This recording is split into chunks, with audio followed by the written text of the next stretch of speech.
섬겨드리겠습니다 하는 마음으로 사역에 동참할 수 있게 되기를 바랍니다.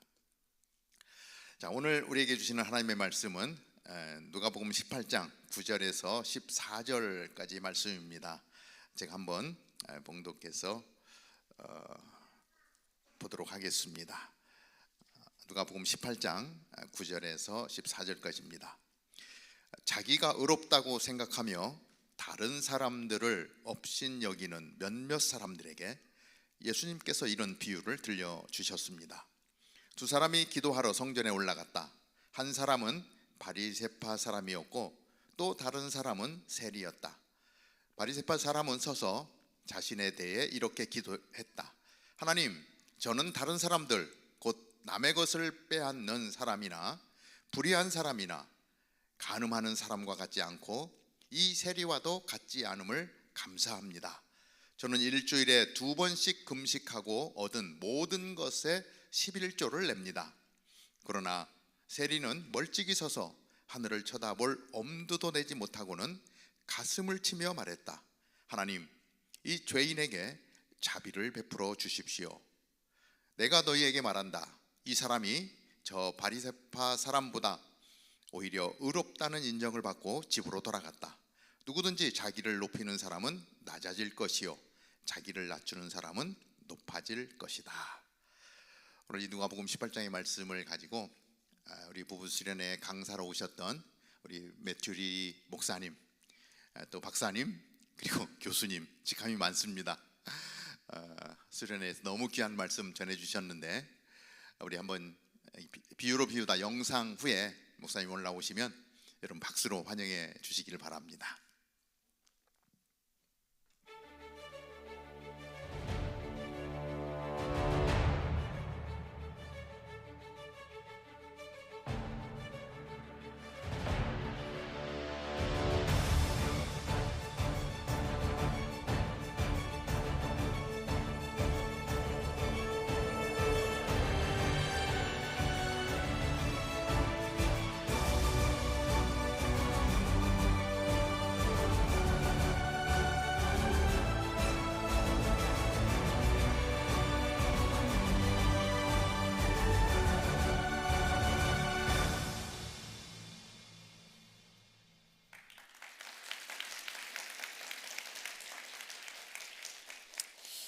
할렐루야. 여러분들 만나 뵈서 너무나 반갑습니다. 귀한 주일날 이렇게 주의 말씀을 선포할 수 있는 이 특권을 허락하신 하나님께 감사드립니다. 오늘 저는 여러분에게 삶에서 기준이 중요한 이유라는 제목으로 비유로 비우다 시리즈 계속해서 연결해서 설교를 하도록 하겠습니다. 우리 두 손을 가슴에 얹고 선포하고 시작해 볼까요? 저를 한번 따라해 보시면 좋을 것 같습니다. 하나님, 저에게 말씀해 주십시오. 제가 듣겠습니다. 들은 만큼 성장하겠습니다. 성숙하게 행동하겠습니다. 기도하겠습니다. 하나님, 감사합니다. 저희들에게 이렇게 귀한 시간을 허락하시고 하나님께 예배할 수 있는 놀라운 은혜와 기회와 축복을 허락하시니 감사합니다. 하나님, 이제 저희가 주의 말씀을 드리려고 합니다. 저희들의 마음을 열어주셔서 온전히 주의 말씀이 저희 심장에 박혀서 하나님, 저의 삶을 변화시켜 주시고 저희를 통하여 저희 가정이 변화되며 저희 교회가 변화되고 이 사회가 변화되는 귀한 주님의 복음의 역사가 일어날 수 있는 시발점이 될 수 있도록 아버지가 저희 한 사람 한 사람을 축복하시고 이 시간을 축복하여 주시기를 주여 간절히 기도드립니다. 온전히 주님만 영광 받으시는 귀한 시간이 될 줄을 믿습니다. 예수님 받들어 기도드렸습니다. 아멘. 우리는 지금 인터넷 시대를 살고 있습니다. 여러분과 저는 너무나 빨리 변하는 인터넷 사회에서 적응을 하느라 숨가쁜 하루하루를 살고 있습니다. 근데 이 인터넷 시대 바로 전에 정보화 시대라는 시대가 있었습니다. 여러분들에게는 약간 생소한 단어일 수도 있을 텐데요. 이 정보화 시대의 특징은 뭐였냐면은 가능한 빨리 많은 정보를 수집하는 거였습니다.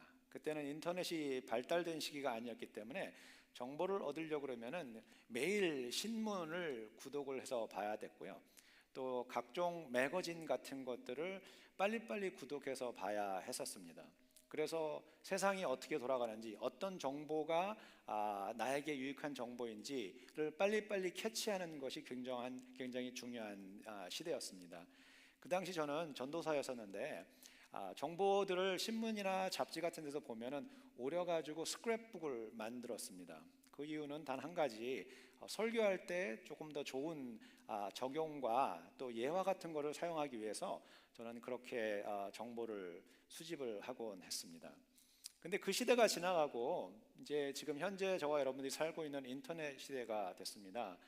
근데 인터넷 시대는 더 이상 우리가 정보를 모을 필요가 없습니다. 사실은 정보를 모은다는 것 자체가 엉뚱하고 약간은 정상적이지 않는 그런 행동이 될 수 있는 시대를 살고 있습니다. 우리는 뭐가 필요하고 뭐가 궁금하고 뭐가 알고 싶으면은 그냥 구글에게 물어보든지 챗 GPT에다가 물어보면 됩니다. 그러면 바로바로 저희들이 원하는 대답을 속 시원하게 다 가르쳐 줍니다. 어느 때는 우리가 알고자 하는 정보보다 훨씬 더 많은 정보를 우리에게 전달을 해주고 있습니다. 이 시간 제가 여러분들에게 설교하는, 우리가 예배드리는 이 시간조차도 수만 개의 정보들이 계속해서 쏟아져 나오고 있는 시대에 살고 있습니다. 그러면은 예전의 정보화 시대에는 키가 뭐였냐면은 빠른 정보를 빨리 많이 수집해서 빨리 내가 그것을 사용하는 것이 키였다고 한다면은, 요즘 시대에 사는 우리는 이 많은 정보를 가지고 어떻게 해야 될까를 고민을 하는 시대가 됐습니다. 근데 그 고민 가운데 가장 중요한 것은 뭐냐면은 어떤 정보가 옳은 정보이고 어떤 정보가 옳지 않은 정보인가입니다. 여러분들은 유튜브라든지 구글이라든지 소셜 미디어를 할 때 그것이 옳은 정보인지 옳지 않은 정보인지 구분해 내실 수 있으신가요? 여러분들은 그런 것을 생각하시면서 미디어를 여러분 사용하시고 계신가요? 아마 여러분들은 특별하게 고민을 안 하셨을 수도 있으실 텐데요, 우리가 이것을 생각해보고 생각하는 것이 굉장히 중요한 시대에 살고 있고 굉장히 중요한 우리의 삶의 한 부분이라고 우리는 기억을 하면서 살아야 되는 시대가 됐습니다. 저는 상담을 좀 오래 한 사람입니다. 올해 제가 29년 상담을 했는데요, 사람들이 저를 만나면 여러 가지 질문을 합니다. 궁금한 것을 물어보기도 합니다. 근데 저한테 많이 질문하는 질문 중에 하나는 뭐냐면은 선생님 제가 정상입니까? 입니다. 선생님 제가 정상입니까? 여러분들은 정상이신가요? 어떠신가요? 여러분 다 정상이세요? 옆 사람들 한번 봐보세요. 정상인지 아닌지. 정상이세요? 예, 약간 이상한 사람 옆에 앉아 있나요? 예. 내가 정상인지 정상이 아닌지 우리는 어떻게 알 수 있을까요? 내가 정상인지 정상이 아닌지, 나는 내가 정상이라고 믿는데 내가 왜 정상일까요? 나는 왜 정상이 아닌 비정상이 아닐까요? 우리는 그것을 어떻게 알 수 있을까요? 예, 사실은 심리학자들이나 정신과 의사들이 어떤 특정한 사람을, 이 사람은 정상이 아닙니다, 이 사람은 우울증이 있습니다, 이 사람은 공황장애가 있습니다, 이 사람은 어려움을 지금 겪고 있습니다 라는 특정한 환경을 이야기할 때에는 기준점이 있습니다. 그 기준을 가지고 우리는 판단을 하게 되는 것입니다.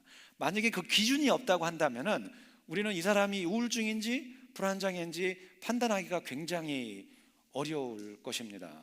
그 기준을 가지고 판단을 하고 그 판단에 의해서 치료를 하고, 그리고 치료가 다 끝나면은 건강해졌습니다 라고 이야기를 하는 겁니다. 그럼 여러분들의 삶은 어떠신가요? 건강한 삶을 살고 계신가요? 여러분들의 삶의 기준은 무엇인가요? 기준점을 제대로 찾으셨나요? 아니면 아직도 못 찾으셔서 어려운 삶을 살고 계신가요? 오늘 본문에 예수님께서 비유로 저희들에게 말씀을 해 주시고 계십니다. 두 명의 등장인물이 나옵니다. 하나는 바리새인이요, 다른 하나는 세리입니다. 바리새인은 당시에 굉장히 유능한 사람들이었습니다. 공부를 굉장히 많이 한 사람들이고 또 공부를 많이 했기 때문에 성경을 굉장히 많이 연구해서 성경에 대해서 굉장히 깊이 있게 잘 아는 그런 사람들이었습니다. 거기다가 정치적으로도 굉장히 영향력이 있는 사람들이었습니다. 요즘에 국회와 같은 산헤드린 공회라는 곳에서 이 바리새인들이 멤버로 가입이 되어서 그들이 정치적으로 막강한 영향력을 미치는 그런 사람들이었습니다. 그래서 사회적으로 봤을 때 굉장히 지위가 높고 똑똑하고 경제적으로 사람들에게 영향을 끼치는 그 대표인 사람이 바로 바리새인이라는 사람입니다. 거기에 다른 등장인물은 세리라는 등장인물입니다. 이 세리는 어떤 사람이냐면은 세금을 걷어들이는 사람입니다. 근데 이 세금을 걷어들이는 사람을 어떻게 당시 로마 정부가 뽑았냐면요, 입찰제였습니다. 입찰제라는 것은 뭐냐면은 약간 경매와 같은 겁니다. 그래서 매년 세리를 뽑을 때에 로마 정부는 네가 걷어들일 수 있는 액수를 적어내라라고 이야기합니다. 네가 올해 어느 정도의 세금을 걷어들일 수 있느냐라고 그 세금을 걷어들일 수 있는 액수를 적어내라고 하고, 거기서 제일 많이 적어낸 사람이 세리가 되는 그런 시스템이었습니다. 그러면 내가 만약에 세리가 되고 싶으면은 나는 최대한 많은 액수를 적어내야 됐었습니다. 그 말은 또 다르게 해석하면 어떤 문제가 되냐면은, 세금을 걷는 거는 내가 유대인인데 나는 나의 동족인 유대인 사람들한테 가서 세금을 걷어야 되는 상황이었고, 내가 만약에 입찰 가격을 많이 적어내면 적어낼수록 나는 내 동족의 돈을 더 많이 갈취를 해야 되는, 착취를 해야 되는 그런 시스템이었던 것입니다.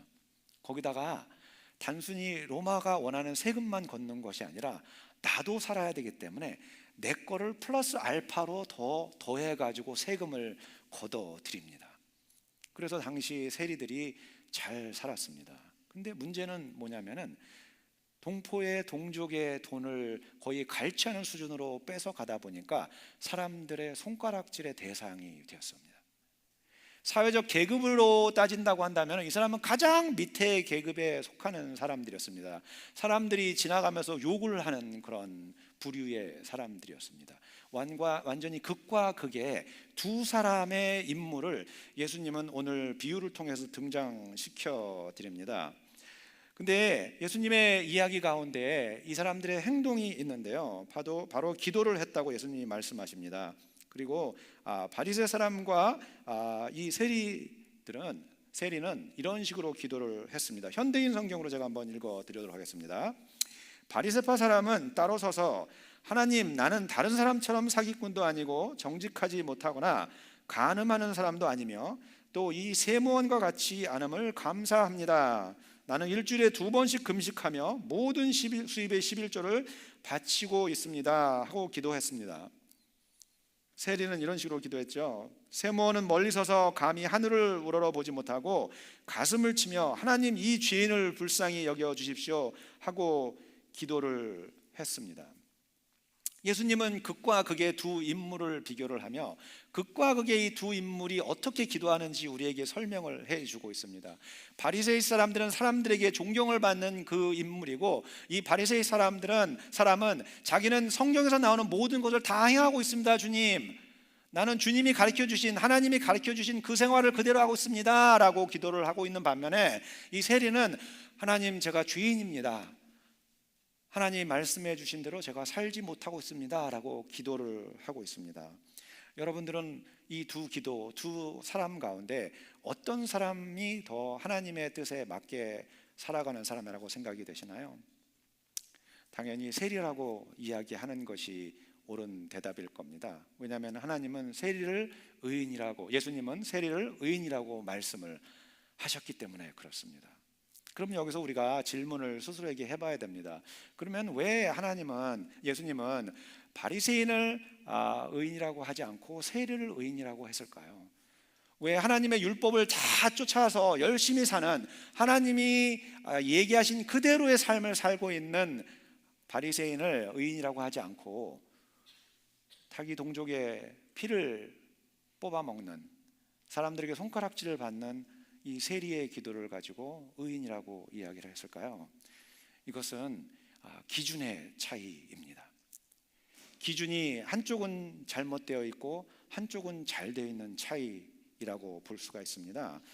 바리새인은 그의 기준, 그의 삶의 기준은 사실은 하나님의 말씀이 아니라 자기 자신이었다는 것을 우리가 볼 수 있습니다. 왜냐하면 바리새인의 기도는 자기를 드러내는 기도였기 때문에 그렇습니다. 얼핏 보면은 하나님의 말씀을 따라 사는 것 같지만은 이 사람은 자기가 얼마나 잘하고 있는지를 자랑을 하는 그런 기도를 드리고 있는 것입니다. 근데 세리는 그의 기준이 하나님이었습니다. 그는 하나님의 기준으로 놓고 봤을 때 자기가 얼마나 죄인인지, 얼마나 죄악스러운 삶을 살고 있는지를 정확하게 알고 있었으며, 그것을 하나님께 당연히 회개로 나와야 된다는 것을 정확하게 알고 있고 그렇게 행동을 했기 때문에 그렇습니다. 그래서 바리새인을 우리는 교만한 사람이라고 이야기를 하고 세리를 겸손한 사람이라고 이야기를 합니다. 교만한 사람인 이유는 내가 중심인 삶, 자기가 중심인 삶, 자기가 옳다고 판단하는 그런 삶을 살았기 때문에 교만한 사람이 되는 것이고, 하나님이 중심인 삶, 하나님이 판단하시는 그런 삶을 산 세리는 겸손한 사람이 되는 것입니다. 여러분들의 삶은 어떠신가요? 내가 생각하기에 나는 옳다고 판단하는 그런 삶을 살고 계신가요? 아니면 하나님이 바라보시는 하나님의 기준에서 여러분들을 바라보시며 나는 죄인입니다라고 이야기하는 그런 삶을 살고 계신가요? 저는 모태 신앙으로 태어났습니다. 저희 어머니가 교회를 다녀서 어렸을 때부터 저는 교회를 다녔습니다. 아마 여기에 많은 분들도 그러셨을 거예요. 그래서 저는 뭐 유치부, 유초등부, 초등학교, 고등학교, 대학교, 청년부 그냥 모범적으로 잘 다녔습니다. 거기다가 저는 이제 목사가 됐으니까 전도사까지 되고 이제 목사까지 되니까 평생 그냥 교회에서 그냥 모범적으로 잘 사는, 겉으로 보기에는 그런 사람입니다. 제가 조금 나이가 어렸을 때 이런 생각을 조금 해봤습니다. 나도 좀 세상적으로 살아봤으면 술도 좀 마셔보고 담배도 좀 한번 펴보고 마리화나도 조금 한두 번 했으면 기분도 좋아지고 좋지 않았을까. 그 흔한 클럽에 가서 조금 놀고 여자들도 좀 만나고 이런저런 연애도 좀 한번 해보고 그리고 예수님을 만났으면 얼마나 좋았을까. 이런 생각을 해본 적이 있습니다. 여러분들도 혹시 그런 표정을 짓고 계시지만 아마 그런 생각을 하신 분이 계실 거예요. 근데 제가 깨달은 게 하나 있습니다. 제가 아까 상담한 지 한 29년 정도 된다고 얘기했는데요. 제가 29년이 되다 보니까 어림잡아서 제가 상담한 사람이 한 10,000명이 조금 넘더라고요. 내가 10,000명이 조금 넘는 사람을 1대1로 제가 만난 겁니다. 거기에는 뭐 한국 분도 계시고 한국 분이 아닌 분들도 계시고 나이가 어린 친구들도 있고 나이가 많으신 분들 계시고 다양한 민족과 다양한 직업과 심지어는 다양한 종교까지 갖고 있는 분들을 제가 1대1로 29년간 만났습니다. 그 중에는 세상적으로 참 신나게 많이 놀던 분들도 많이 만났습니다. 마약에 쩔어서, 술에 쩔어서, 성중독이 돼서 세상적으로 부유하고 누릴 거 다 누리고 여러 가지 우리가 생각하는, 제가 개인적으로 생각하는 나도 한번 해봤으면 하는 그런 삶을 누린 사람들을 상당히 많이 만나봤습니다. 그러면 만약에 내가 하나님 나도 이런 삶을 살았으면 좋겠습니다, 이렇게 살고서 내가 하나님 만났으면 얼마나 좋았을까요? 라고 만약에 생각하는 그런 생각들이 내가 생각하는 대로 그게 좋았다고 한다면 제가 만났던 모든 사람들의 삶이 굉장히 좋아야 됐을 거예요. 근데 제가 그분들을 만나고 느꼈던 것은 뭐냐면은 그런 삶에는 컨세퀀스가 있더라고요. 그리고 컨세퀀스는 그냥 단순히 내가 마약을 끊어서 없어지는 것도 아니고요, 단순히 내가 술을 안 먹는다고 해서 그것도 없어지는 것이 아니라 때로는 어떤 컨세퀀스들은 굉장히 오랜 기간 동안 그 사람들을 괴롭히고 있다는 것을 제가 알아버렸습니다. 계속해서 힘든 생활을 하고 어려운 생활하고 가정이 어렵고 힘들고 깨지고 이런 것들이 그 전에 이 사람들이 살았던 그 삶의 모습들을 반영해 주는 그런 모습들을 봤을 때 제가 직감적으로 느낀 게 뭐냐면은 하나님을 열심히 섬기고 따라서 산 삶이 이게 바로 축복이구나라는 것을 제가 깨닫고 알았습니다. 나는 몰랐는데 하나님이 인도하신 길로 삶을 살다 보니까 그것이 바로 하나님이 원하시는, 하나님이 축복하는 삶이었구나라는 것을 저는 깨달았습니다. 결단코 세상적으로 우리가 흔히 생각하는 재미있는 삶을 사는 것이, 그것이 우리 삶에 좋은 것이 아니라는 것, 유익을 주지 않는다는 것을 저는 깨달았습니다. 세상적인 기준과 하나님의 기준, 저같이 모태신앙으로 태어난 사람들은 억울하다고 생각하는 그런 세상적인 기준들이 실질적으로는 그렇게 좋지 않은, 상처만 주는, 더 많은 고난을 맛봐야 하는 그런 상황들을 맞닥뜨리게 한다는 것을 제가 깨닫고 배웠습니다. 여러분 혹시 그거 아시나요? 성경은 우리의 삶의 모든 문제의 해답을 제시하지 않고 있습니다. 여러분 성경 자주 읽으시나요? 매년 성경 일독하시나요? 대답을 안 하시는 거 보니까 안 하시고 계시는 것 같기도 하고, 성경 읽는 거 굉장히 중요합니다. 우리는 성경을 읽고 묵상하고 암기하고 해야 됩니다. 근데 성경은 우리가 가지고 있는 삶의 모든 문제에 해답을 주지를 않아요. 성경은 마리화나를 하지 말라는 얘기가 없습니다. 담배를 피우지 말라는 이야기도 없어요. 그러면 우리는 어떻게 그것을 결정을 할 수 있을까요? 어떻게 그것이 하나님의 뜻인지 아닌지 알 수 있을까요? 어떻게 그것이 하나님의 기준인지 아닌지 알 수 있을까요? 그것은 우리가 말씀을 깊게 묵상하고 말씀을 깊게 읽다 보면은 그 안에서 우리가 하나님의 섭리를 발견을 하는 겁니다. 그래서 그 안에서 하나님의 사랑을 발견하고 그 안에서 하나님의 뜻하신 바를 발견하고, 그래서 그 안에서 우리가 하나님이 원하시는 기준을 알아가는 것이 바로 성경에 있는데 가장 중요한 포인트입니다. 근데 오늘 바리새인은 그것을 놓쳤다는 게 문제인 거예요. 그것이 큰 죄의 악 가운데 하나인 겁니다. 여러분 지식과 지혜의 차이를 아시나요? 지식과 지혜의 차이는요, 지식은 단순히 내가 어떤 정보를 얻어서 그 정보에 대해서 아는 것이 바로 지식입니다. 근데 지혜라는 것은 그 정보가 내 거가 됐을 때 지혜가 되는 겁니다. 예를 들어서 오늘 비유의 말씀을 여러분이 들으셨는데, 이 말씀을 듣고 그래 예수님께서 비유를 말씀하셨어. 바리새인은 교만하고 자기 잘난 체하는 기도를 해서 예수님께서 싫어하시고, 세리는 겸손하게 회개를 했으니까 그냥 예수님께서 인정한 거야 라고 만약에 여러분들이 이 말씀을 읽고 끝난다고 한다면은, 그러면 여러분들은 지식에 머무르는 그런 성경을 읽는 것과 똑같은 삶을 사는 것입니다. 제가 목회를 하다 보니까 제일 안타까운 사람들이 있습니다. 그 사람들은 어떤 사람이냐면은 교회를 10년을 다녀도 20년을 다녀도 30년을 다녀도 그대로 있는 사람, 아주 막 기적적인 삶을 사는 사람들이에요. 어쩌면 그렇게 변하지 않을까요? 어쩌면 그렇게 변하지 않을까요? 하나님 말씀이 거짓말이든지 그 사람들이 잘못 믿든지 둘 중에 하나가 되는 거예요. 그죠? 어떻게 살아있는 하나님의 말씀이 역사를 하시는, 그것도 10년도 아니고 20년도 아니고 30년 동안 역사를 하는데 그대로 변하지 않는, 그리고 심지어는 뭐라고 말씀을 하시냐면 나는 원래 이런 사람이야, 나는 원래 이런 사람이야 라고까지 말씀하시는 분들이 계신다는 거예요. 근데 그것은 성경을 단순히 지식적으로만 읽고 성경을 단순히 한 권의 책으로만 생각했을 때 그런 어처구니 없는 결과가 초래가 된다는 것이에요.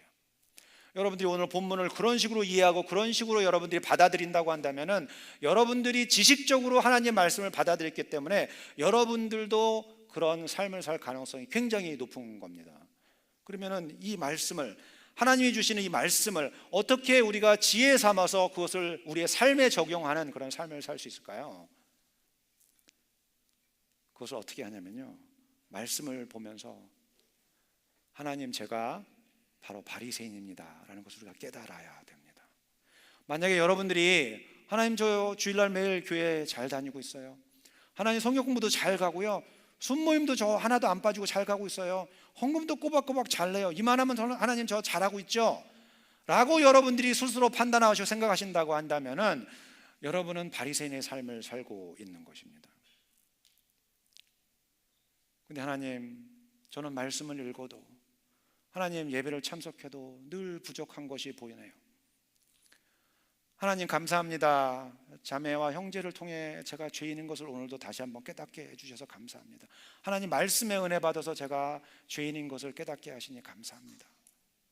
저의 죄를 용서해 주세요 라고 여러분들이 깨닫는다고 한다면, 여러분들은 하나님의 말씀을 받아들여서 마음속에서 그 하나님의 감동을 느끼면서 사시는, 그래서 여러분들의 삶은 성장이 있는 삶을 사시는 여러분들이 되시는 겁니다. 그게 바로 하나님이 주시는 기준의 삶이 되는 것이죠. 우리가 하나님의 말씀을 읽으면 거기서 적어도 두 가지는 반드시 발견을 하고 넘어가야 되는데요. 첫째는 예수 그리스도가 구세주라는 것이고, 둘째는 나는 죄인이라는 거예요. 근데 오늘 등장인물의 이 바리새인은 그 알맹이를 놓쳤습니다. 늘 자기는 잘한다고 생각하고, 늘 자기는 성경대로 산다고 이야기를 하고, 근데 정작 가장 중요한 알맹이인 자기 스스로가 죄인됨을 망각하고 살았을 때에 예수님은 그 사람이 의인이 아니라고 이야기를 하세요. 근데 세상에서 힘들게 어렵게 비록 죄악스러운 삶을 살지만은 그것이 정당하다고 생각하지 않고 오히려 더 추하다고 생각하는 이 세리의 모습에 예수님은 감동을 하신 겁니다. 그래서 이 세리의 회개를 받아주신 거예요. 여러분과 저는 그런 모습이 되고 그런 믿음이 있어야 됩니다. 말씀이 내 마음에 와서 성령으로 녹아져서 그 말씀을 통해서 내가 누군지를 다시 한번 깨닫고, 내가 죄인이라는 것을 깨달았을 때 우리는 비로소 성장한다는 것을 깨달을 때에 우리는 비로소 하나님이 원하시는 건강한 신앙생활을 하고 있다고 이야기를 할 수 있는 것입니다. 창세기를 보면은요, 하나님이 최초로 인간에게 질문을 하는 사건이 나옵니다. 아담과 하와가 범죄를 하고요, 숨었습니다. 그래서 하나님이 네가 어디 있느냐라고 물어봐요. 네가 어디 있느냐? 네가 어디 있느냐? 이걸 히브리어로는 어떻게 표현을 하냐면요, 아예까라는 단어를 사용합니다. 아예까. 네가 어디 있느냐? 이 아예까라는 단어는요, 하나님이 아담과 하와가 어디 있는지 몰라서 물어보는 네가 어디 있느냐가 아니에요. 하나님은 아담과 하와가 범죄를 하고 정확하게 그들이 어디에 숨어 있는지 알고 있습니다. 근데 하나님은 네가 어디 있느냐? 아예까라고 물어보세요. 그 말은 영적으로 네가 지금 너의 위치가 어딘지 알고 있느냐라고 물어보시는 거예요. 네가 죄인됨을 알고 있느냐라고 물어보시는 거예요. 네가 범죄를 한 것을 네가 알고 있느냐라고 물어보시는 거예요. 아예까라고 하나님께서 여러분들에게 물어보시면 여러분 어떻게 대답을 하실까요? 창세기의 스토리가 진행되면서 하나님께서 인간에게 두 번째 질문을 또 하십니다. 두 번째 질문은 바로 형제가 형제를 죽이는 사건 이후입니다. 하나님이 네 동생이 어디 있느냐? 아예까 또 물어보십니다. 그러니까 가인이 뭐라고 그러나요? 내가 동생을 지키는 자입니까 하나님? 나는 동생을 지키는 자가 아니에요. 하나님은 가인에게 네가 죄인인 것을 아느냐라고 물어보고 있는데, 가인은 하나님의 질문에 회피를 하는 대답을 하는 것이죠. 여러분들은 어떠신가요? 여러분들이 죄인됨을 알고 계신가요? 하나님께서 여러분들에게 아이에까라고 물어보시면은 무릎 꿇고 하나님 제가 회개합니다 라고 하실 수 있는 믿음이 있으신가요? 우리는 그런 하나님의 기준에 맞춘 삶을 살지 않으면은 우리도 똑같은 바리새인의 삶을 살 수밖에 없는 그런 인생들이라는 것을 저희가 깨달아야 된다는 것입니다. 우리가 매번 회개하는 삶을 살지 않으면은 우리는 지식으로 머리는 점점점 커져가는 그런 삶을 살지만은 진정 알맹이가 없는 그런 삶을 사는 우리가 된다는 것입니다. 여러분, 세상이 많이 힘들지 않나요? 여러분, 믿음 생활 하기 힘들지 않나요? 직장에서 여러분들이 그리스도인이라는 것을 나타내기가 힘들지 않나요? 우리는 점점점 힘든 삶을 사는데요, 우리가 반드시 기억할 것은 뭐냐면은 이 세상이 점점점 악으로 넘쳐나는 것은 세상에 힘이 있어서 그런 게 절대 아니라는 것이에요. 어둠은 힘이 있는 것이 아닙니다. 빛이 빛을 발하지 못했을 때 어둠이 힘 있는 것처럼 보여지는 거예요. 세상이 점점 힘들어지고 악해지는 것은 그리스도인인 우리가 하나님의 말씀대로 제대로 살아내지 못해서 그렇기 때문인 것을 우리가 알아야 돼요. 그래서 세상이 악해진다고 세상 사람들을 손가락질하는 것이 아니라, 세상이 악해진다고 세상 사람들을 정죄하는 것이 아니라, 세상이 악해진다고 세상 사람을 판단하는 것이 아니라, 우리가 하나님 앞에서 하나님, 우리가 죄인입니다라고 회개 기도를 할 때 비로소 예수 그리스도의 빛은 밝아져서 이 어둠을 뚫고 지나가는 그런 놀라운 역사가 일어나는 것입니다. 오늘 비유를 통해서 예수님은 그것을 저희들에게 알려주기를 원하는 거예요. 오늘 비유를 통해서 너희는 바리새인 같은 사람을 살지 말아라. 니네가 성경을 안다고 하냐, 율법을 안다고 하냐, 그대로 따른다고 하냐, 내가 원하는 것은 그것이 아니다. 내가 원하는 것은 너희가 죄인인 것을 아는 것이다 라고 이야기를 하는 것입니다. 세례를 통해서 우리에게 그렇게 가르쳐주고 있는 것입니다. 우리가 아무리 교회를 와도, 우리가 아무리 성경을 읽어도, 우리가 아무리 기도를 해도 내가 죄인됨을 우리가 제대로 알지 못한다고 하면은 우리는 복음을 제대로 모르는 겁니다. 그러면 왜 죄인됨을 아는 게 중요하느냐? 우리가 죄인 됐을 때, 그리고 죄인됨을 알고 회개했을 때 비로소 믿음의 성장이 있기 때문에 그래요. 비로소 믿음의 성장이 있기 때문에 그렇습니다. 여러분, 갑각류가 어떻게 성장하는 줄 아세요? 랍스터라든지 게라든지 몸에 아주 두꺼운 스킨을 가지고 있는 동물들이 어떻게 성장하는 줄 아세요? 이 갑각류가 성장하기 위해서는 단 한 가지 방법밖에 없습니다. 자기를 보호하고 있는 두꺼운 옷 바깥으로 나와야 돼요. 두꺼운 옷을 벗고 나와버리면 어떤 상황이 생기냐면 자기 스스로를 위험에 노출시키는 거고요, 자기의 치부를 드러내게 되는 거예요. 근데 거기서 나오지 않으면 성장이 되지가 않습니다. 우리가 회개함으로 우리의 치부를 예수 그리스도 하나님께 내놓지 않으면, 우리의 연약한 모습을 하나님께 보여드리지 않으면, 우리의 나약한 모습을 하나님께 보여드리지 않으면, 우리의 죄성들을 하나님께 보여드리지 않으면 우리는 절대 신앙 성장이 없다는 것을 알아야 할 것이에요. 교회를 오래 다는 것이 중요한 것이 아니라, 교회를 자주 오는 것이 중요한 것이 아니라, 내가 회개하고 하나님께 나오는 것이 더 중요하다는 것을 우리가 깨달는 이 시간이 됐으면 좋겠습니다.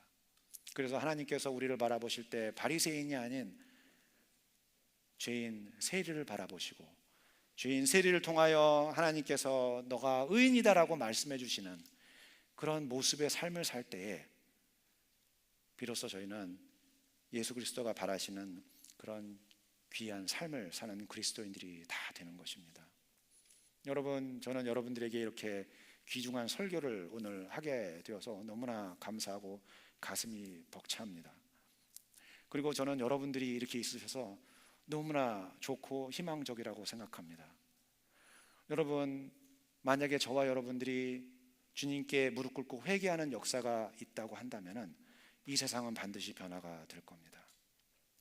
여러분, 무식한 12명의 제자가 이 세상을 변화시켰다고 한다면 여러분처럼 똑똑한 사람이 많은 이 자리에, 여러분 모두가 회개하고 엎드리는 이 자리에 여러분들을 사용해서 이 세상을 하나님께서 바꾸시는 것은 누워서 떡 먹기예요. 일도 아닙니다. 워싱턴 주를 바꾸는 건 일도 아니에요. 미국을 바꾸는 건 일도 아닙니다. 세계를 바꾸는 거 일도 아니에요.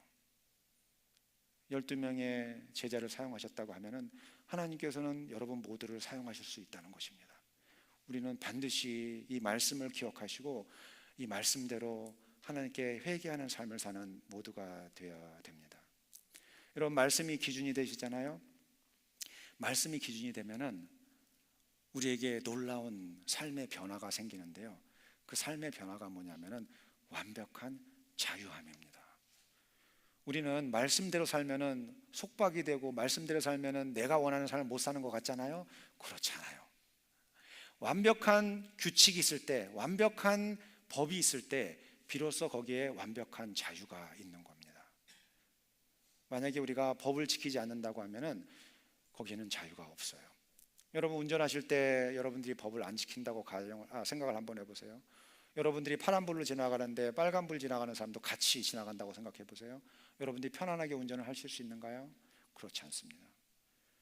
완벽한 규칙 안에 완벽한 자유가 있는 거예요. 하나님의 말씀을 여러분들이 묵상하고 말씀대로 살고 은혜 가운데 거하시면은 거기에 완벽한 자유가 있는 것입니다.